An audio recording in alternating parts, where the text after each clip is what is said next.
I say then it is 10:04 a.m. and I'm going to call the meeting to order. And the first item is a presentation by Tom Carlson, the Dunn County Surveyor. He will provide an overview of the proposed changes in the subdivision ordinance and share his insight about the difficulties in referring to specific spots on Neil Koch's groundwater recharge map. Mr. Carlson's presentation is a good opportunity to learn how the Dunn County government has planned to assure this protection to our environment and local waters. So welcome, Tom. Thanks so much for meeting with us today. Sure. We appreciate it. Thank you for having me. So for those of you who don't know me, my name's Tom. I'm the Dunn County Surveyor. I've been employed with Dunn County. I started in February of 2008. I was hired by Leon Herrick, who many of you know. He was the former county surveyor, resident of town of Red Cedar, and he sits on the Red Cedar Plan Commission as its chair right now. So Leon is retired. When he retired, then I moved into the role of county surveyor. So I've held that role since October of 2012. So anyway, thank you for having me. What I plan to do is I'm going to share my screen. So I'm going to do that right now, and hopefully everybody can see this. Yep. Okay.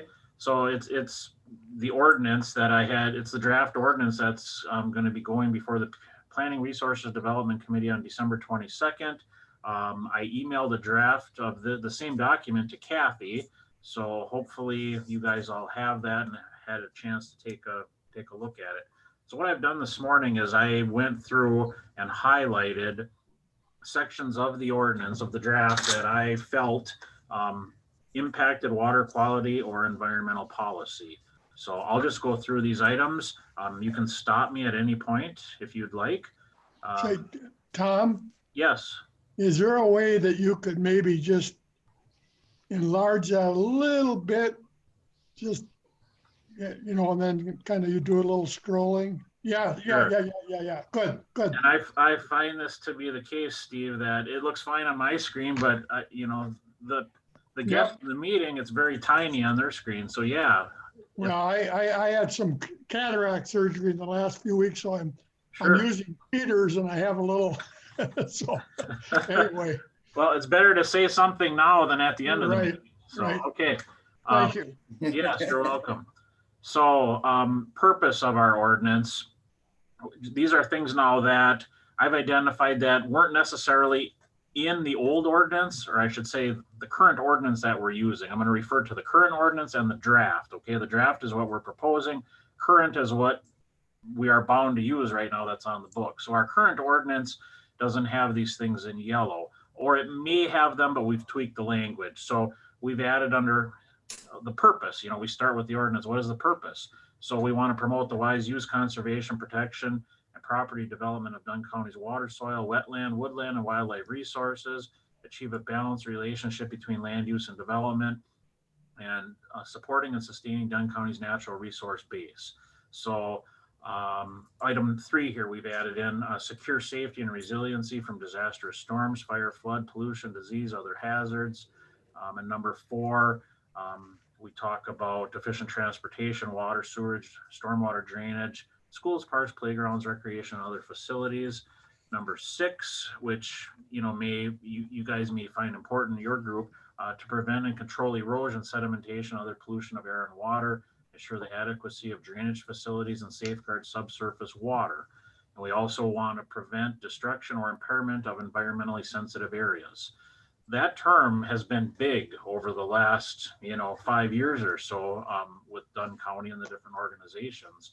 And our current ordinance doesn't even define what an environmentally sensitive area is or identify it as an area that we want to protect. So it's important to realize these items that I just talked about, these are the purposes of our ordinance. In and of itself, this section is not really enforceable. I mean, we can't look at a land division and say, okay, it doesn't meet number 3. We have to have standards now in the ordinance. So this purpose is a way to say, okay, the following pages that you're going to run into from here to the end of this ordinance are going to speak to these items. So later on in the ordinance, you will find standards that further clarify these overall principles, if you will. Okay.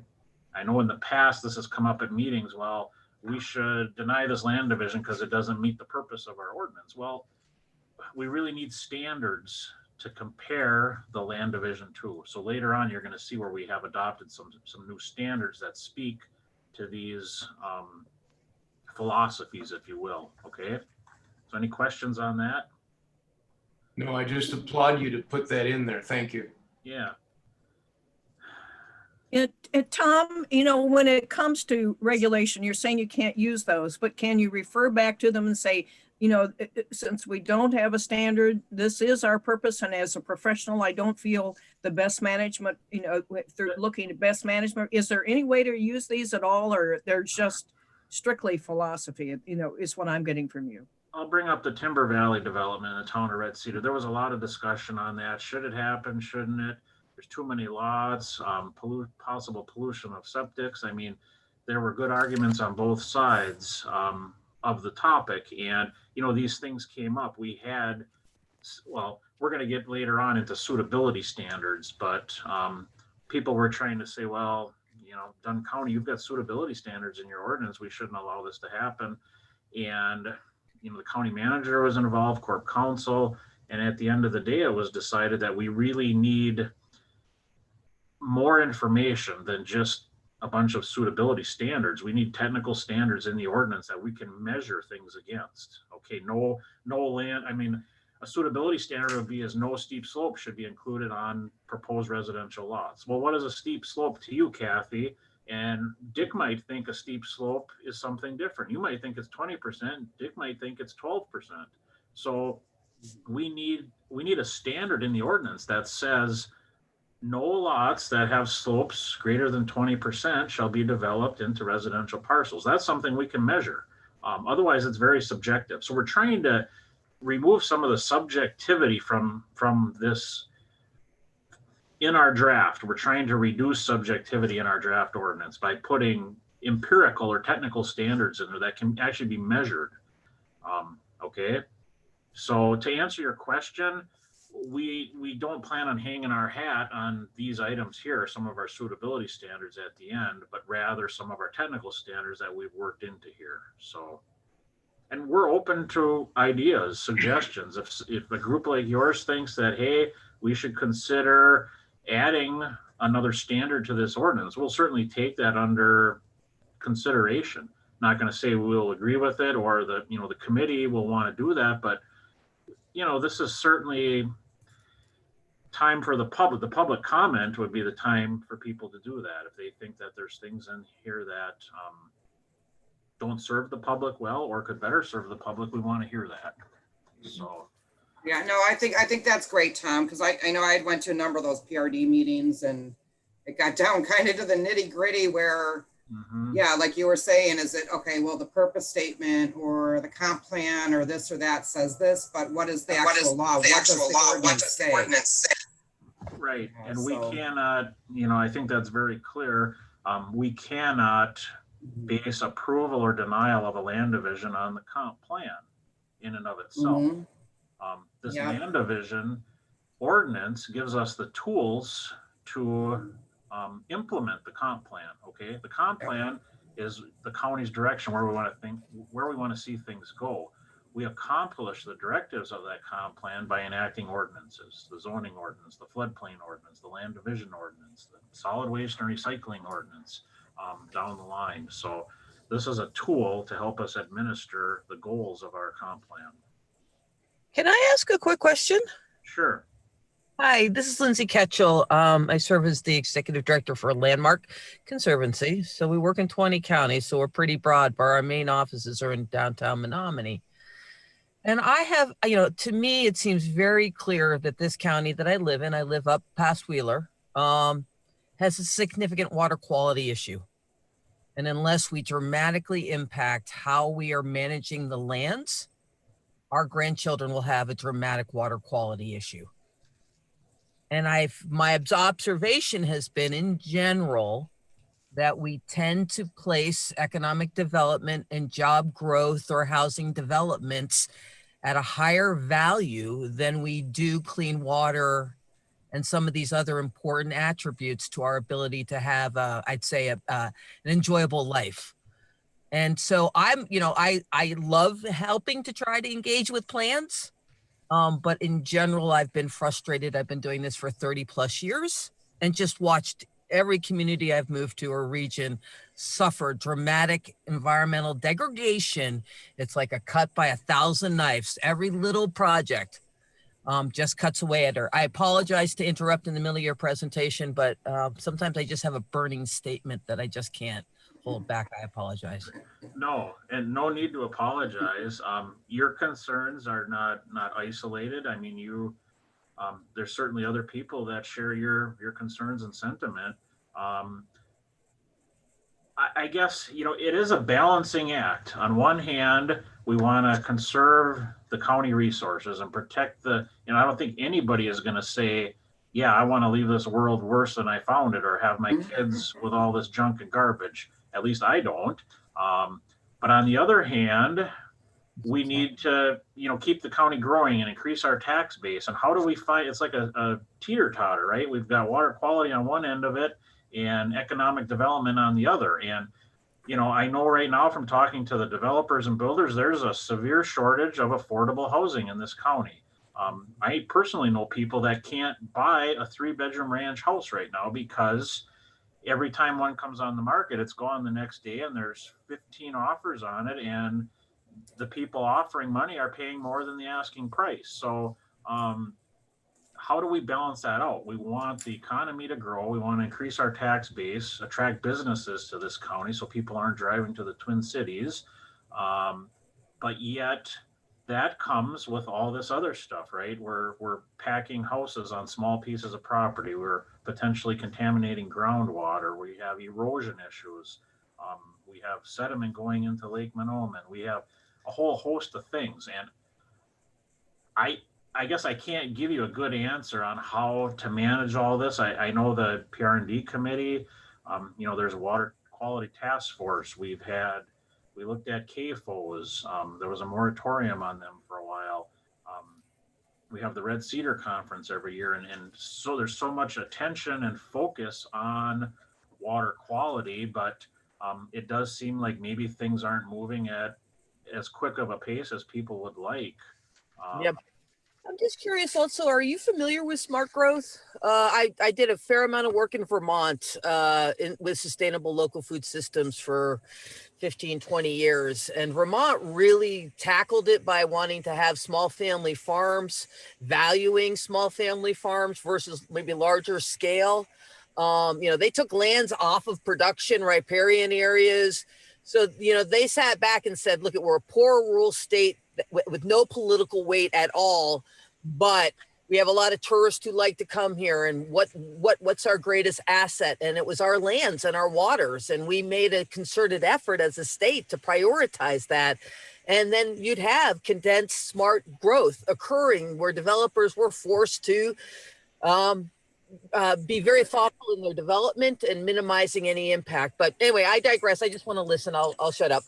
Yeah, I was just gonna say, can we just hold the questions to the end, guys, so we can get through this? Thanks so much. Okay, go ahead, Tom. Sure. So we're down in our definition section here now. So here's the environmentally sensitive areas. Our current ordinance doesn't even address this. So, and you have to remember, in all due respect and fairness, the ordinance we're currently working with was adopted in March of '06.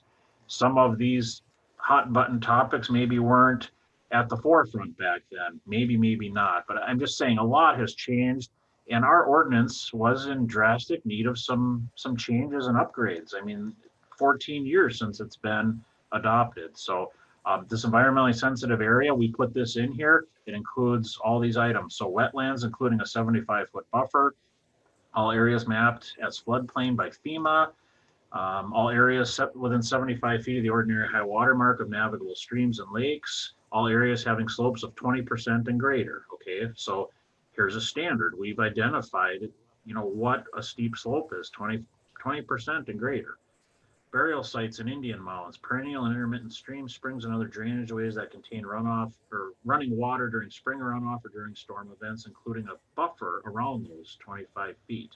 And you're gonna see where this becomes important later, because we talk about a contiguous buildable area for a new lot. And it can't include any of these environmentally sensitive areas, okay? So we'll move down. Definitions. I think that was, so wetlands, we also defined what a wetland is, because that has other implications later on in the ordinance. So suitability standards. We have suitability standards in our current ordinance. And this is our draft. We did add some verbiage here in namely item 4 and 5. 1, 2, and 3 were pretty much the same, if I remember right, from our current. So in number 4, we're saying that no land which is held unsuitable for reasons of, flooding, inadequate drainage, adverse soil or rock formation. I'm not going to read all this, you have it in front of you, but those areas should not be developed. And then in number 5, we've added lands deemed unsuitable may, with the approval of the committee, be divided and designated as an outlot. It must be noted on the face of the map that the outlot is unsuitable for habitable structures, sanitary facilities, or other development uses. So, and this speaks to the variance request we had yesterday that, okay, the land may not be suitable for residential, but we'll let you divide it. You're going to have to deem it as an outlot. It can't be developed in any type of purpose. So, so we've kind of just added some verbiage here in the suitability standards, which again, in and of themselves, I've been told are not really enforceable. We have to have standards then that speak to these. So technical standards, which we do. Limitation on large lot unsewered developments in areas which have the potential for sanitary sewer service. So this section is in our current ordinance. We're keeping it in the draft, but we've added a little bit of language here because there has been mainly in item 2 here. So line 322. Our current ordinance speaks to reasonably expected to be available within 5 years of the date of project completion. And that has always come up. When is the project completed? So we'll take the Timber Valley development again. Is the completion date when the plat is recorded? Is it when the last lot is sold? Is it when the streets and infrastructure are put in and functioning? And it could make a big difference. I mean, that plat gets recorded. Sometimes it's a year later before the streets are paved or the stormwater ponds are completely constructed. And there's always been this uncertainty on how to interpret the 5-year. When does that end? So we tightened this up and just said it's going to be 5 years from the date of recording of the plat. That's a finite date. It gets recorded on June 1st of 2021. We add 5 years to that. That's when the standard is going to apply. So does everybody understand this? If you're doing a development where sewer laterals are right next door, you're going to be required to hook into that. You're not going to be allowed to have a private pouts on each lot. So this hasn't happened to my knowledge since I've been here. I mean, Timber Valley was the closest one that I can remember, but the sanitary and storm sewer was a quarter mile from the development. So we did not require them to hook into that just because and we had a letter from the city of Menominee, Randy Idy, Public Works Director, certifying that they didn't have reason to believe the municipal sewer or water line would be extended out there in the next 5 years. So.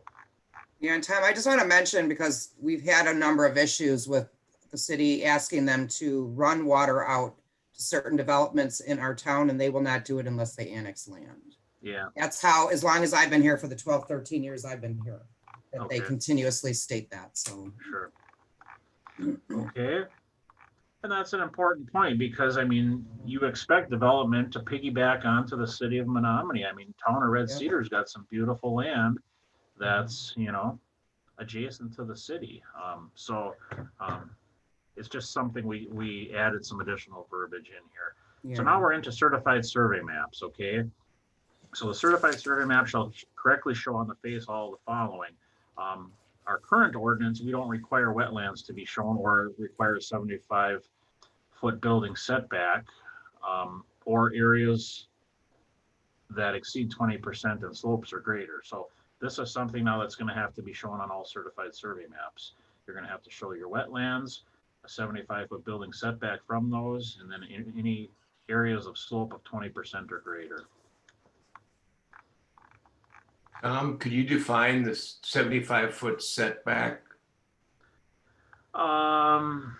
No buildings or structures, I believe, would be able to be placed within 75 feet of an existing wetland. How does the DNR define that line? Is it the high water mark? That's a good question. So I don't want to lose my place here, line 418.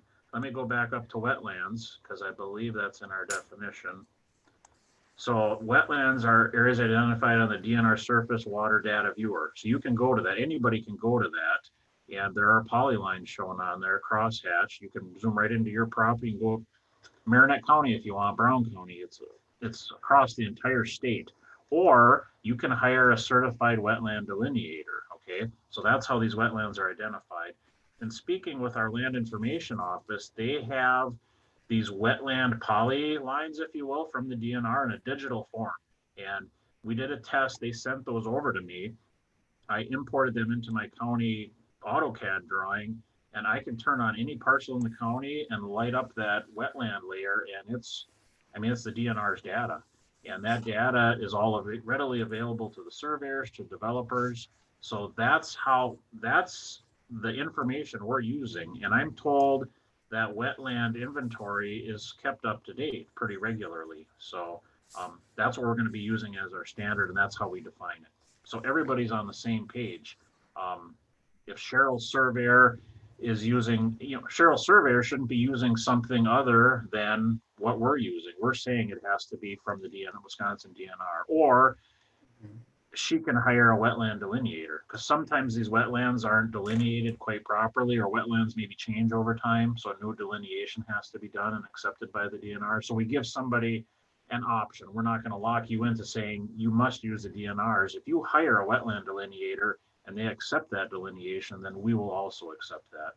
So does that answer your question, Dick? Yes, sir. Thank you. Okay. Line 418 is where we left off. So those wetlands have to be shown on your certified survey map. And we didn't want to place a huge burden on the land surveyors by, or the clients, the landowner, saying, well, you're going to have to go hire a wetland delineator.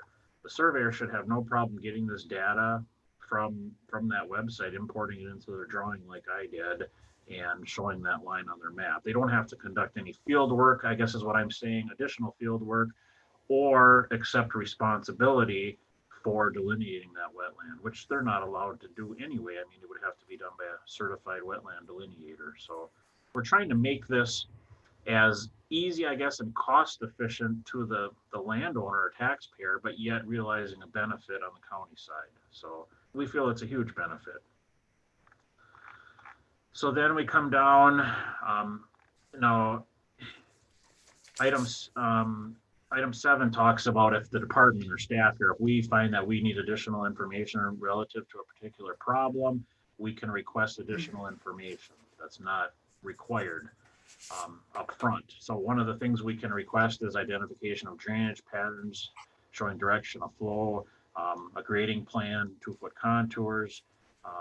Down under item J, we can request an erosion control plan, which the erosion control plan is always required for major land divisions. But let's just say we have a certified survey map and it's a challenging site. If we feel we need more information, this section allows us or gives us the authority to request additional information that's typically not required up front.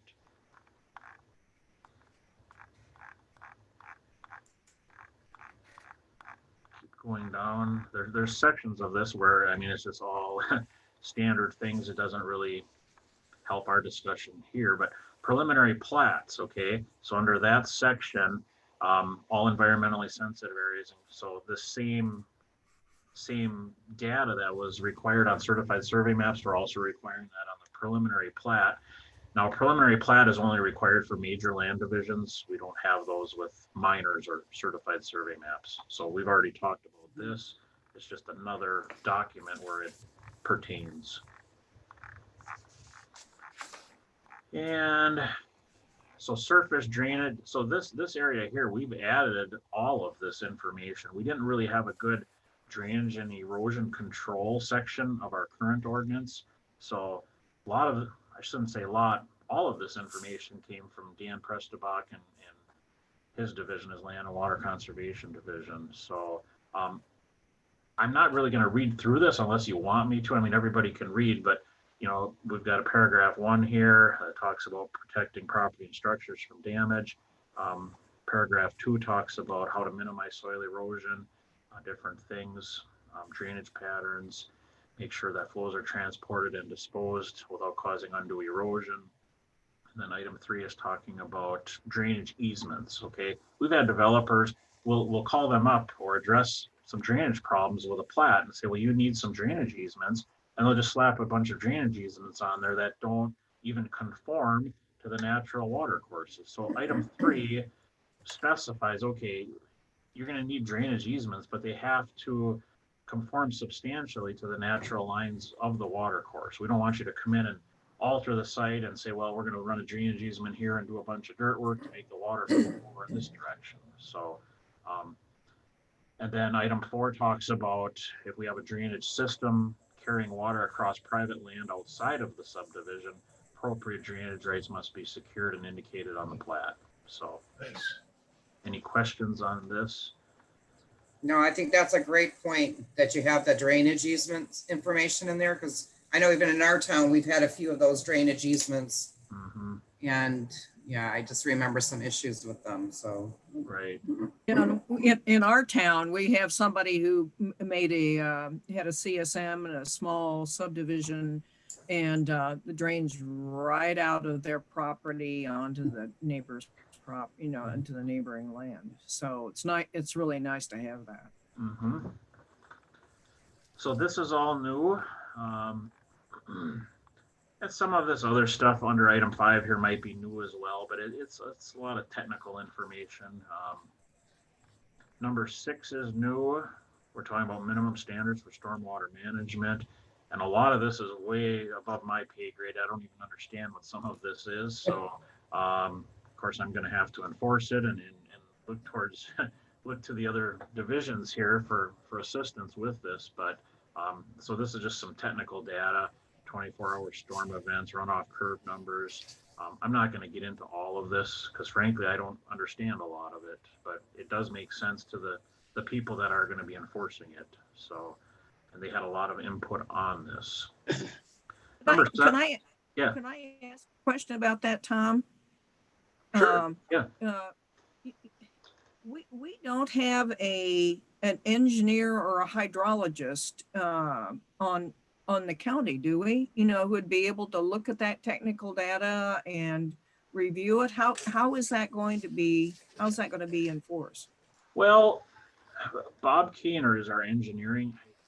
I apologize, I don't know his exact title. I think his title is engineering technician. So he's familiar, and Bob Keener was actually instrumental in a lot of this stuff. He would be the one reviewing the documents, making sure they meet these standards. I don't believe he's an engineer.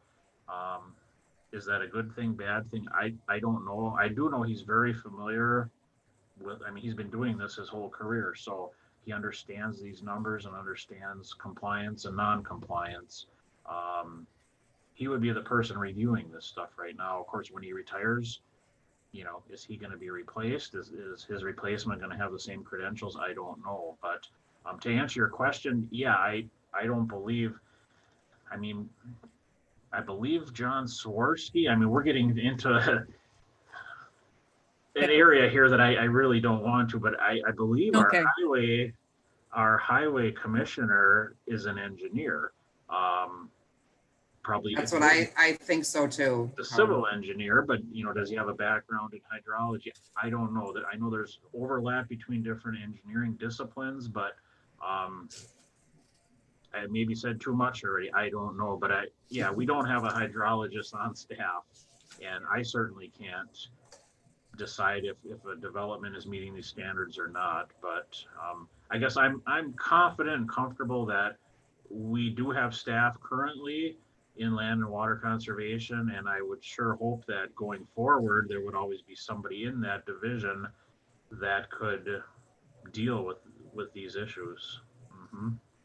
Thanks, Tom. Great. Didn't mean to get you off your topic. It's just I looked through that and I thought, that is a lot of technical stuff here. Yeah, thanks. Kathy, just a side note, Kathy, Bob might be a really good speaker at one of our next meetings, upcoming meetings. Okay, sorry, Tom, go ahead. That's okay. So much for my 10-minute presentation here. That's okay. Yeah, when I'm going through it and there's no questions, I go quick.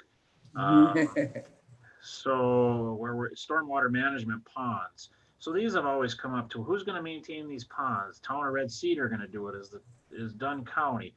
Who's going to own them? What if they fail? So item 7 addresses that. Stormwater ponds shall be located on outlots which shall be owned in equal undivided shares by all the lot owners in the development. Dunn County certainly doesn't want to own or get one of these ponds for back taxes. What are we going to do with it? So all the lot owners shall be liable for an equal undivided share of the cost to repair, maintain, and restore said ponds.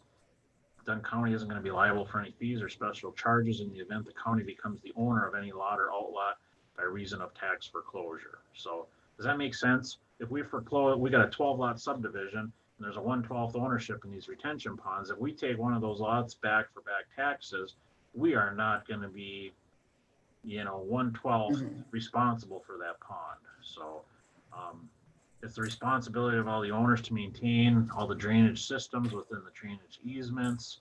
I'm going to go through these kind of fast. Number 9, the departments of Dunn County shall have the right to inspect these drainage systems and identify areas that need to be repaired or restored. We'll give them written notice of the corrective action that's necessary. If they fail, then within 30 days of the notice, the county may complete or cause, so hire a contractor to correct the action, and the cost shall become a lien on the real property of the owner until paid. So we don't have anything in our current ordinance, and it's so frustrating. We have no enforcement authority. This gives us some remedy gives us some teeth, Before, all we could do is complain and say, please fix this. Well, now there are consequences if you don't fix it. So the department may require a 15-foot wide access easement. So if there's a pond on the back corner of this development and there's an issue with it, we don't have an easement to get back in there. We just can't drive across somebody's private property. So when plats do come in, if we see an issue where an easement may be necessary down the road for non-compliance, we're going to require it on the final plat. So, and a lot of this information, I don't want to take full credit for this. We've looked at a lot of other county ordinances and said, hey, Sheboygan County has this in their ordinance. Let's use that. It's exactly what we want. It's already written. Why reinvent the wheel? So, a lot of this has already been done in other counties and considered.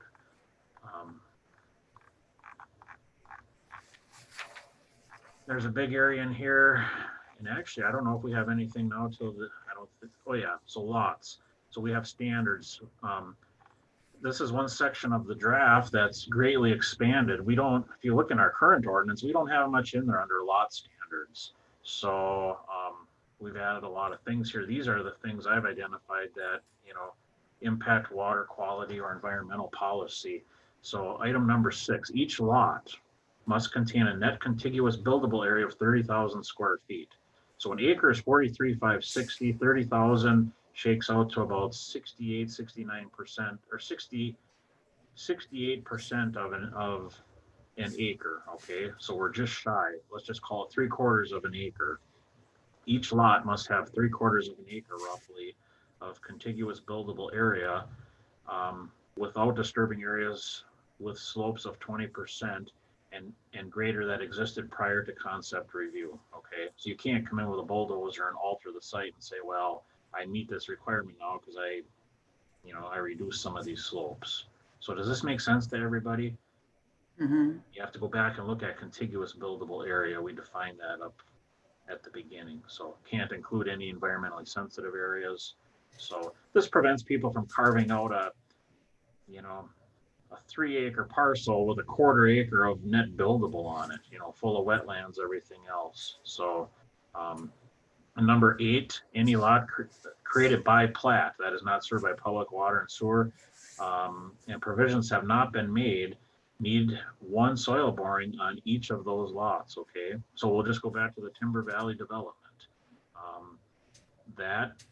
Those lots are not served by public and water and sewer. So when that preliminary plat came in for that, there were 54 lots, if I remember right, on that development. We would have required 54 soil borings, 1 on each one of those lots. Now, I think 1 lot did have a building on, if I remember. I believe it was torn down possibly, but let's just say that building was in good shape and it was going to remain. A boring wouldn't have been required on that because they already have a system. So this is something brand new. We don't require, years ago, Cheryl may remember this, years ago, I mean, developments needed soil borings, 1 for every, I think it was 3 acres or 3 lots.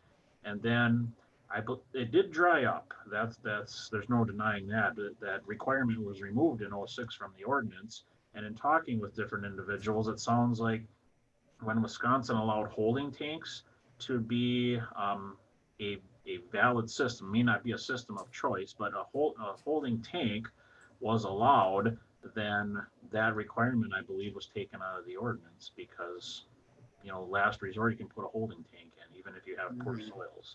So we've added this back in. We're going to require 1 soil boring. This was quite a discussion, should it be 1 for every few lots or 1 for every so many acres? And we just decided, you know what, let's just make it 1 for, if you're going to 30, it's easy to calculate. If you're doing 30 lots, we need 30 soil borings, 1 in each lot. So this is brand new. So Tom, real quick, just on that, a quick question. So so obviously they'd have to, this is all within the preliminary plat stage. So if they have 30 lots and they do the borings and 5 of them come back bad, then they have to rearrange their preliminary plat, correct? Yes, okay. Yes, okay. Because in here, and I didn't highlight this, and I don't know if I could find it quickly, but let me do a Control F. For those of you that don't know, if you're in a PDF, if you hit Control F, you can search for a word in that document. So if we just search for holding tank, so that's in there, but I believe, I thought we had some, and I apologize, it's my ordinance and I don't know it inside and out yet. I thought we had something in here that I remember that now. We did have in here, you may remember, those of you that have been following PRND, we had a standard in here a few iterations ago that said holding tanks were not permitted for residential, newly created residential lots. And then it came up, why are we regulating zoning in a land division ordinance? That should really be a zoning ordinance. So that got removed from this draft, and there are going to be some amendments to the zoning ordinance coming up here, and they're going to be, or in the sanitation ordinance, I believe the sanitation ordinance is going to be opened up, and then that standard is going to be put in there, okay? So, so back to our discussion here, I don't want to lose focus. Yeah. Any lot created, so these borings, so to answer Cheryl's question, say 5 of these lots come back with unsuitable soils, our sanitation ordinance, once it's amended, is not going to allow for a holding tank on a residential lot. So that developer, if they're smart, is going to rearrange those lot lines or talk to a surveyor and say, hey, we've got 5 lots here that we'll never get a sanitation permit on. We're going to have to take this area, and instead of making 5 lots here, maybe only make 2 and include some adjoining land that will allow for a system. Does that make sense? Yeah. This gives us a mechanism to catch that and to, somewhat look out for the developer too. We don't want somebody, everybody says developers are bad, but I mean, they're people just like we are, and we don't want somebody to develop land that isn't going to serve the intended purpose. They create a residential, and that could happen right now if these borings aren't done. People have a general idea what's under the soil, but you don't know until you do a boring. So, and an important word in here is any lot created by plat, okay? We had tossed around the idea of any lots being created, whether it be by plat or certified survey map. But then I talked to some soil testers, and soil borings cannot be done with frozen ground conditions. 30% of our land divisions in the last 5 years have happened during what I would consider frozen ground conditions, January through end of March. And how do we tell the taxpayers that no land divisions are gonna be allowed during frozen ground conditions because you can't satisfy our soil boring requirement. So we changed this, made it very specific, any lot created by plat. So this is only the major land divisions. If Yeah. somebody submits a plat tomorrow and they can't do borings, well, they're gonna have to wait until spring. That's just the way it is. So we don't get a lot of plats in, and people are gonna have to plan accordingly if they're proposing a plat. So this is Oh, a very that's great to important, know. this is a Sorry. very important item that I think, your group should really be focused on, because it is hopefully going to promote awareness and serve the public, when it comes to water quality. So- Hey, Cheryl, a process point about time. Okay.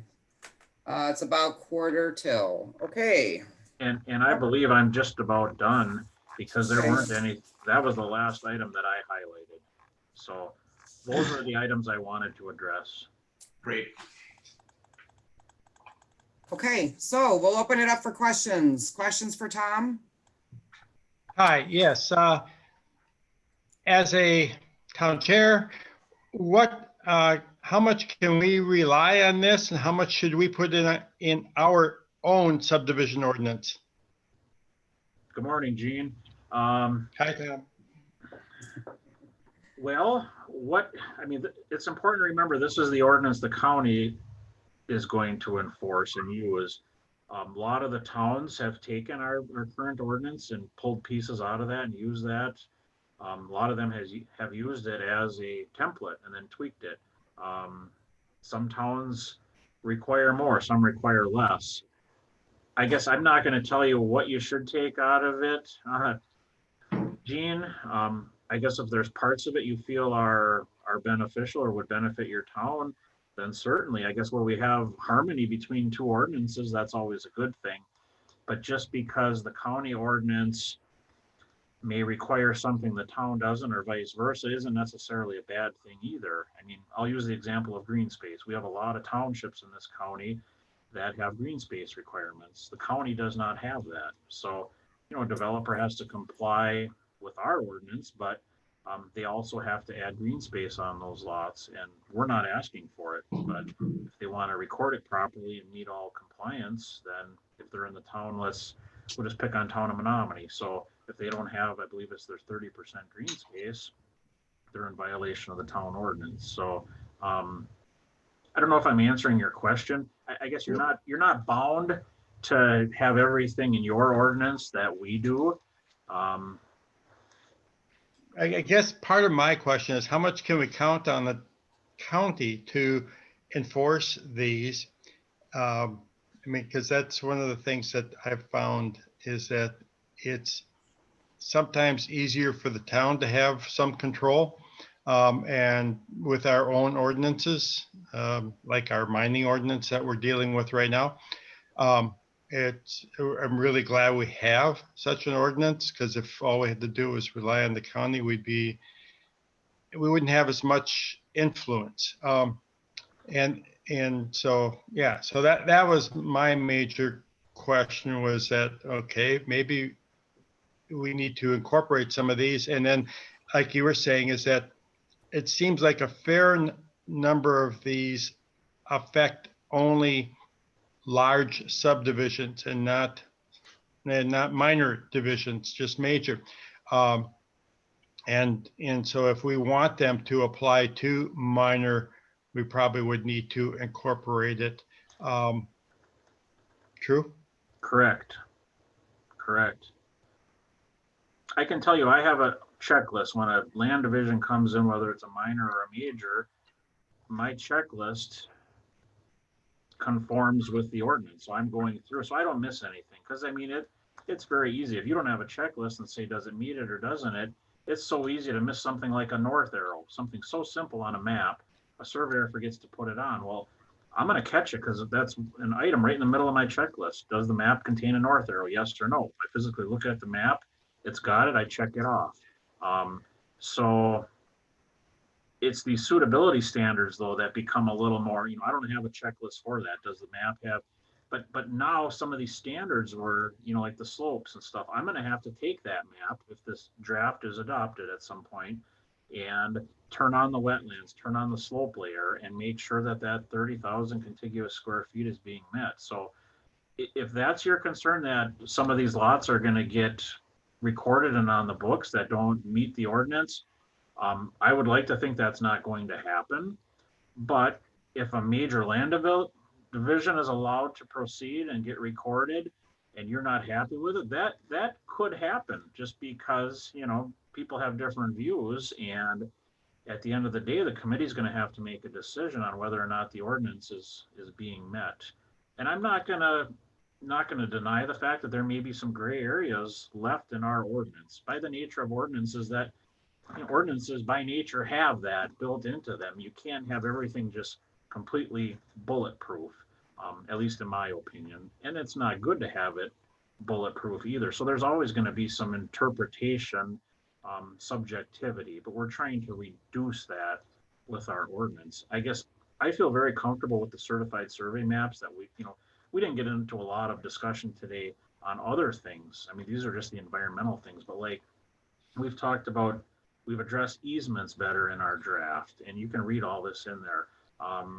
Different requirements that we're going to, technical mapping requirements, that's going to make the Register of Deeds job easier, and our real property list, a whole host of things. So I guess I'm comfortable the certified survey maps are going to get a thorough review and have to comply with this ordinance. The major land divisions, yes, there could be some subjectivity in that. We didn't talk about prohibition of dividing high value ag land. That's a section in here too that we skipped over.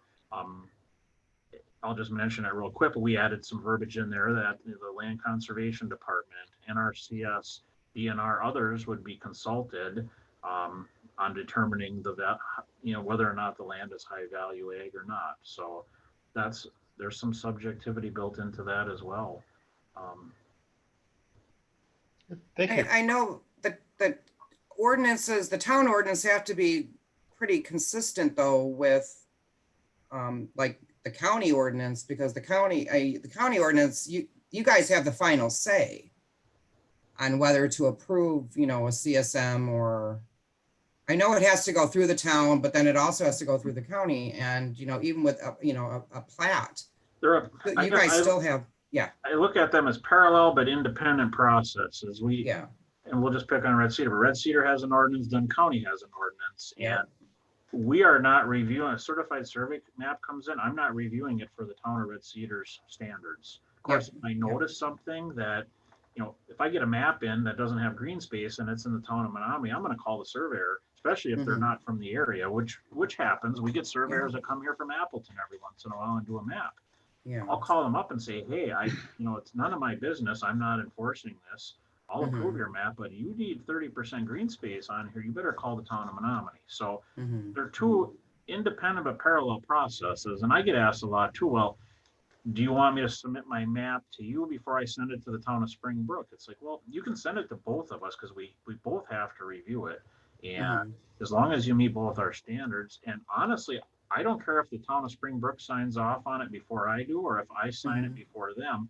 The bottom line is when it gets to the Register of Deeds, all the approvals need to be properly acknowledged on there. So when it's signed, there is no state law saying the town shall sign it before the county or vice versa that I'm aware of. Yeah, no, I understand that. I mean, the only thing I was bringing up is like, you know, in the county ordinance, you have the borings have to be done and stuff. So you don't want a town ordinance to sit there and say, you know, we don't require borings, because I'm just saying for consistency, I mean, they're going to have to happen.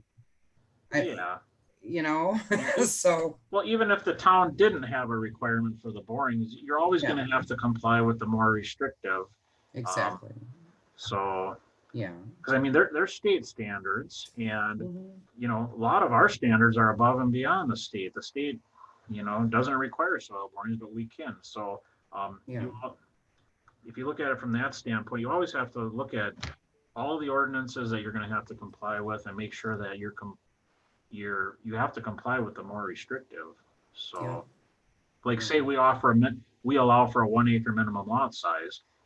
And let's just say we had we have a 1 acre minimum, but the town of Colfax, I believe, has a 2.5, I want to say, or a 3, 2 5, or 3, 4, 3, something like that. It's more than one.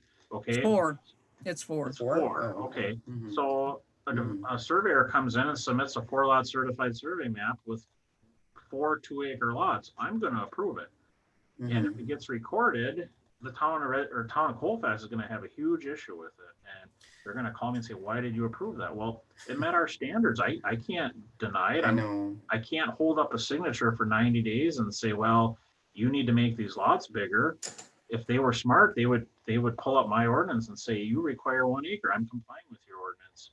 What grounds do you have to deny approval of my map? So, so in that case, they would have to enlarge those lots to comply with the more restrictive, which is the town of Colfax. So ordinances don't necessarily have to be in harmony. I mean, it's great when they are, but the town can certainly adopt different standards than the county. And the developer and landowner need to be aware of all the standards they have to comply with.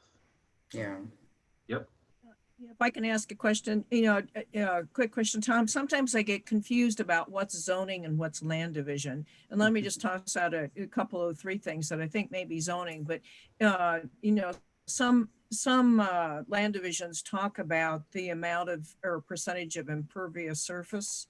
And I think that has a real impact on runoff and whatever, and also protection for existing solar panels, in terms of 1 acre, if somebody has a ground solar panel, where do those kinds of protections, if you have an existing solar panel that somebody doesn't build and cloud, and obstruct your solar panel? That would be more land. That's land use. So land use is zoning, land division is what we're talking about today. And the 2 are related, but so many people like to confuse those or think, there's overlap, that one really should be covering the other.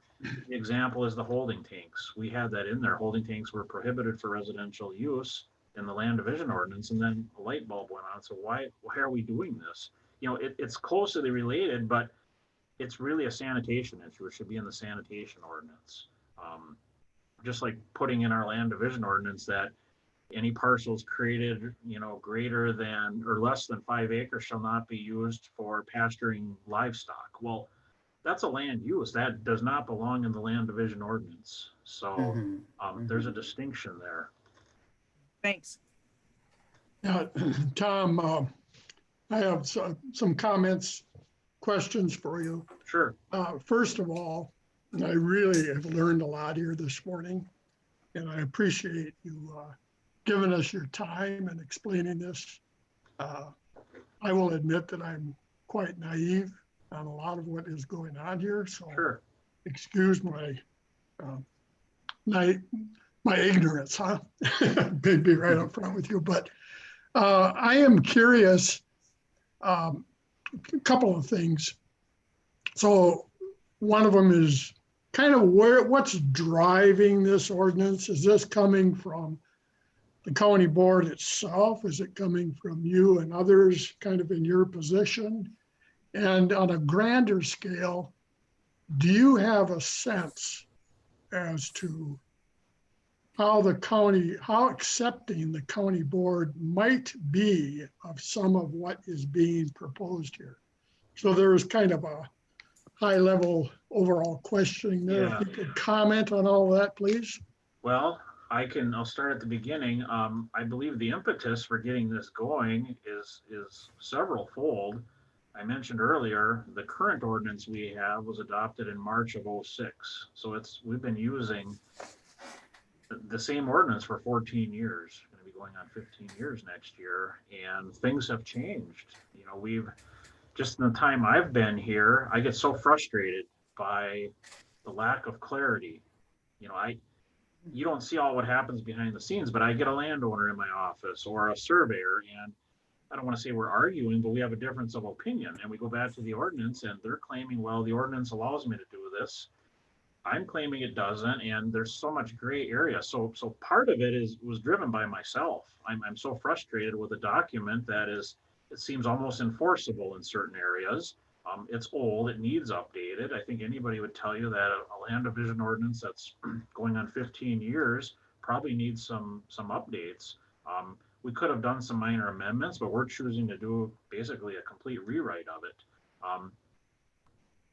direction has also come from our Planning Resources and Development Committee. They've been highly involved in water quality issues for as long as I've been here, as long as I can remember. And, you know, we've had CAFOs come up and other things, and, you know, land developments. Granted, we haven't had a lot of major land developments since I've been here, but the ones that have come up have been contentious, okay? And especially most recently. And, you know, we have to enforce the ordinance we have. And so many questions have come up from our committee members. Well, we need to put this in the ordinance. Why can't we do this? Let's get this in there. And so the time is right for opening up this ordinance and rewriting it, basically, if you will.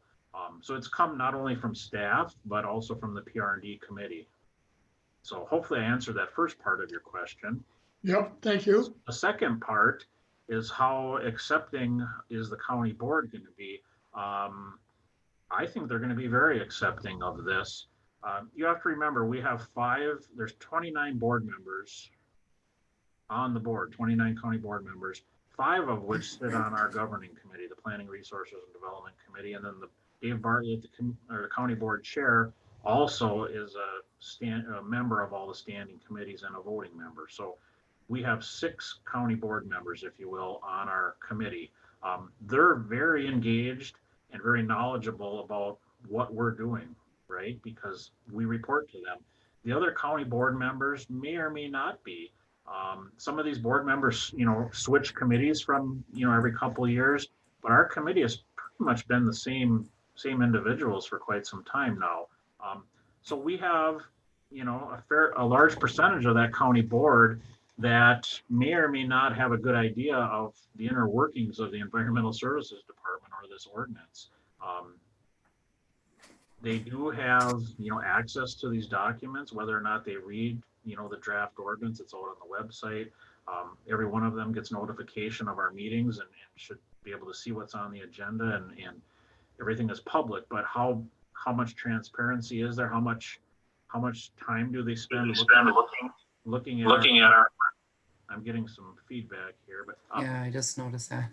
yeah, so kind of threw me off. But anyway, I think that to answer your question, I think the county board is going to be very receptive. I would be very surprised if after the public hearing and, you know, we get this thing in final form, that the board says, oh, geez, you know, there's so much of this we don't like. We're going to vote no on this. Send it back for revisions. I really don't see that happening. I think you've done a great job explaining a lot of this. Yeah. And I think our committee chair is, you know, he'll certainly explain this to the full county board when it goes before them for their consideration. And, you know, honestly, when the board takes up issues, I would like to think that they place a lot of trust in the standing committee that is overseeing the resolution that's coming before them. You know, hey, the PR&D committee put their blessing on this. We should too, unless we have some major issues. And hopefully any major issues are going to be ironed out before it gets to county board. So. Okay, everyone, we're gonna have to move on. We're running way behind. I'm sorry. Great conversation though, Tom. I just want to ask, do you mind if any of our members contact you if they have further questions? Nope, that's fine. Okay, great. What's your email address? First initial last name, so T Carlson at co.dunn.wi.us. So I'll read that one more time. So T Carlson, CARLSON at co.dunn.wi.us. Okay, great. Yeah. Okay. Thank Thanks you for again, your time. Tom. Thank you. You're welcome. Greatly